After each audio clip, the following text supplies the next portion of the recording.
This is Kural Media, your trusted source for global news. இது குரல் media செய்திகள்.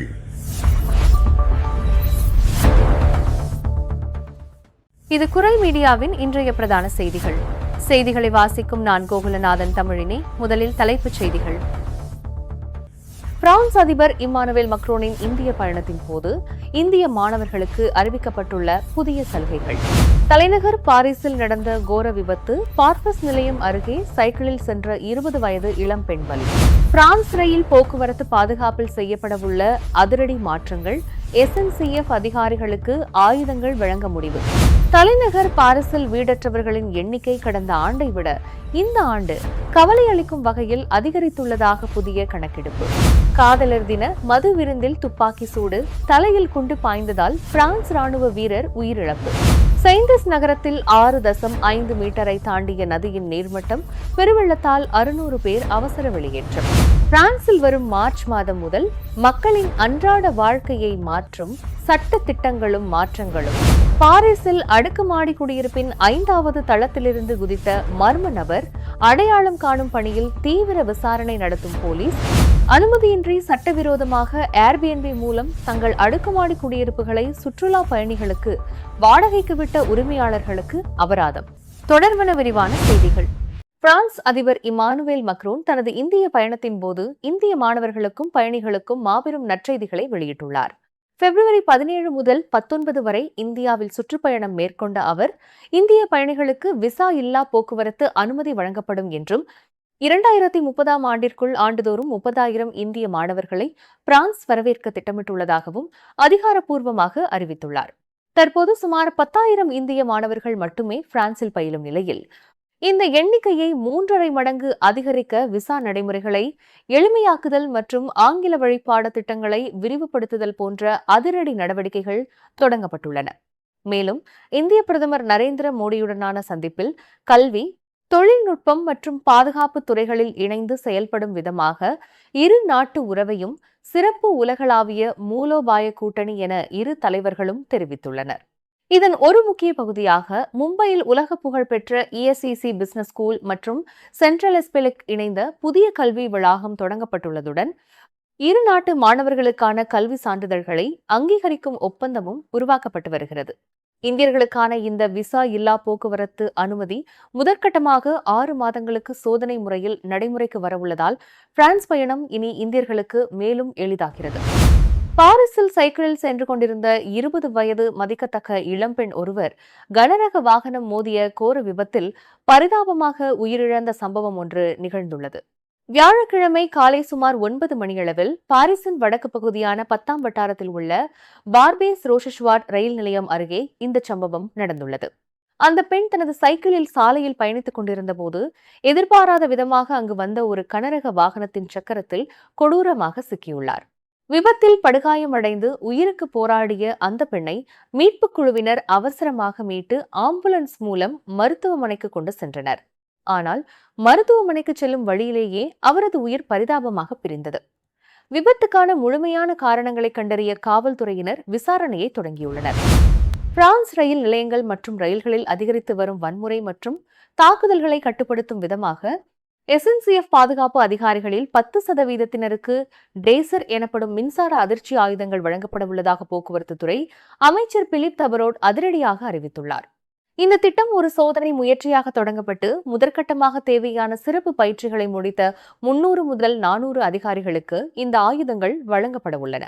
Belgium மற்றும் இங்கிலாந்து போன்ற நாடுகளில் கத்திக்குத்து போன்ற கொடூர தாக்குதல்களை முறியடிக்க இந்த டேசர் ஆயுதங்கள் வெற்றிகரமாக பயன்படுத்தப்பட்டுள்ளதை சுட்டிக்காட்டிய அமைச்சர், தங்கள் பணியை செய்யும் அதிகாரிகளின் பாதுகாப்பை உறுதி செய்ய இந்த கருவிகள் மிக அவசியம் என வலியுறுத்தியுள்ளார். ஏற்கனவே பாதுகாப்பு அதிகாரிகளுக்கு உடல் கேமராக்கள் பயன்படுத்த அனுமதி வழங்கப்பட்டுள்ள நிலையில் இந்த டேசர் ஆயுத திட்டம் படிப்படியாக அமல்படுத்தப்பட்டு அடுத்த 3 ஆண்டுகளில் விரிவுபடுத்தப்படும் என தெரிவிக்கப்பட்டுள்ளது. 2016ஆம் ஆண்டிலிருந்து போக்குவரத்து துறையில் ஒட்டுமொத்த குற்றச்செயல்கள் 2% குறைந்திருந்தாலும் கடந்த 2024ஆம் ஆண்டில் மட்டும் வன்முறையுடன் கூடிய திருட்டுகள் 2%, பாலியல் மற்றும் பாலின அடிப்படையிலான வன்முறைகள் 7% அதிகரித்துள்ளதால் பயணிகளின் பாதுகாப்பை உறுதி செய்ய இந்த அதிரடி நடவடிக்கை கையில் எடுக்கப்பட்டுள்ளது. பாரிஸில் வீடற்றவர்களின் எண்ணிக்கை கடந்த ஆண்டை விட இந்த ஆண்டு கவலையளிக்கும் வகையில் அதிகரித்துள்ளதாக புதிய கணக்கெடுப்பு ஒன்றில் தெரியவந்துள்ளது. நூயட் டி லா செலிட்ரேட் 2026 எனப்படும் ஒற்றுமைக்கான இரவு நிகழ்ச்சி திட்டத்தின் கீழ் வீடற்றவர்களை கணக்கிடும் பணி கடந்த ஜனவரி 28 மற்றும் 29 தேதிகளில் தீவிரமாக மேற்கொள்ளப்பட்டது.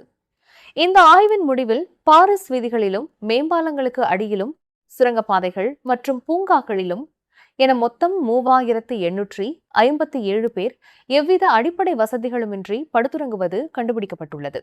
கடந்த ஆண்டு 3507 பேராக இருந்த இந்த எண்ணிக்கை தற்போது 350 பேர் அதிகரித்து 3857 உயர்ந்துள்ளது. சமூக ஆர்வலர்களிடையே பெரும் அதிர்ச்சியை ஏற்படுத்தியுள்ளது.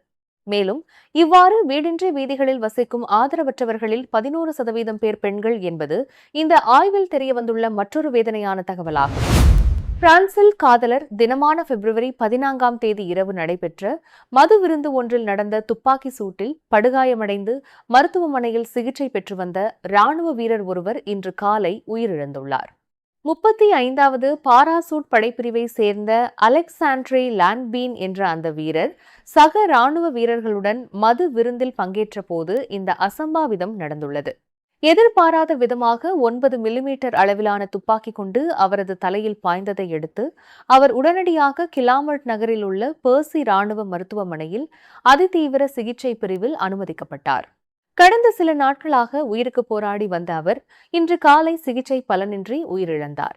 தற்போது இந்த துப்பாக்கி சூடு சம்பவம் தொடர்பாக அவருடன் விருந்தில் பங்கேற்ற 3 ராணுவ வீரர்களை காவல்துறையினர் கைது செய்து தீவிர விசாரணை மேற்கொண்டு வருகின்றனர். பிரான்சின் டரண்டோ மாரிடைம் மாவட்டத்தில் உள்ள சைன்டஸ் நகரத்தில் வெள்ளப்பெருக்கு அபாயம் காரணமாக தொடர்ந்து சிவப்பு எச்சரிக்கை நீட்டிக்கப்பட்டுள்ளது. சாரண்ட் நதியின் நீர்மட்டம் 6.5 மீட்டரை தாண்டி அபாய கட்டத்தில் ஓடுவதால் வெள்ளத்தால் அதிகம் பாதிக்கப்பட்ட சுமார் 600 குடியிருப்பாளர்கள் பாதுகாப்பான இடங்களுக்கு அவசரமாக வெளியேற்றப்பட்டுள்ளனர். நகரத்தின் பல முக்கிய தெருக்கள் துண்டிக்கப்பட்டுள்ள நிலையில் அன்றாட வாழ்க்கை முற்றிலுமாக முடங்கியுள்ளது. இன்சூரன்ஸ் நிறுவனத்தால் ஹோட்டலில் தங்க வைக்கப்பட்டுள்ள கேப்ரியல் ஜெரோம் போன்ற குடியிருப்பாளர்கள் ஒரு பையில் சில உடைகளை மட்டுமே எடுத்துக்கொண்டு சில நிமிடங்களில் வீட்டை விட்டு தப்பியதாகவும் மற்ற பொருட்கள் அனைத்தும் வீட்டினுள்ளே தண்ணீரில் மிதப்பதாகவும் வேதனையுடன் தெரிவித்துள்ளனர். மறுபுறம் மின்சாரம் துண்டிக்கப்பட்ட நிலையிலும் வீடுகளை விட்டு வெளியேறாமல் அங்கேயே தங்கியுள்ள டெலட்பின் ட்ரீபோல்ட் போன்றவர்களுக்கு தன்னார்வலர்களும் நகராட்சி அதிகாரிகளும் திருச்சபை நண்பர்களும் உணவுப் பொட்டலங்களை வழங்கி உதவி வருகின்றனர். மேலும் பல குடியிருப்பாளர்கள் தங்கள் வாழ்வாதாரத்தை காப்பாற்றிக் கொள்ள வீட்டின் வரவேற்பறையில் புகுந்த தண்ணீரை மோட்டார் பம்புகள் மூலம் இரவு பகலாக வெளியேற்றும் போராட்டத்திலும் ஈடுபட்டுள்ளனர். இந்த வார இறுதி முழுவதும் நீர்மட்டம் இதே 6.5 மீட்டர் அபாய அளவிலேயே நீடிக்கும் எனவும் அடுத்த வாரம் வரை வெள்ளம் வடிய வாய்ப்பில்லை எனவும் தெரிவிக்கப்பட்டுள்ளதால் மக்கள் மிகுந்த அச்சத்தில் ஆழ்ந்துள்ளனர்.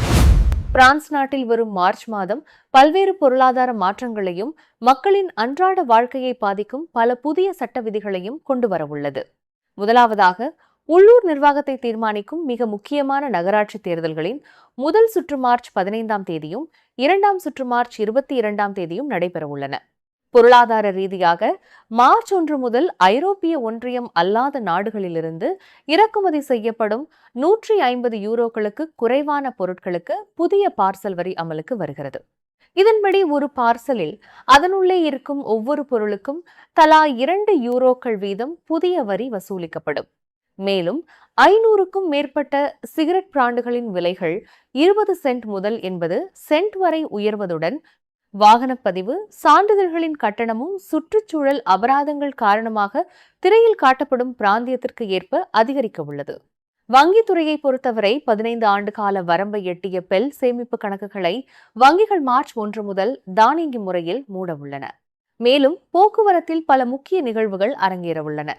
பல ஆண்டுகளாக பாரிஸ் மையப்பகுதியையும் சார்லஸ் டி கோல் விமான நிலையத்தையும் நேரடியாக இணைத்து வந்த ராய்சி பஸ் சொகுசு பேருந்து சேவை பிப்ரவரி 28 தேதியுடன் நிரந்தரமாக நிறுத்தப்படுகிறது.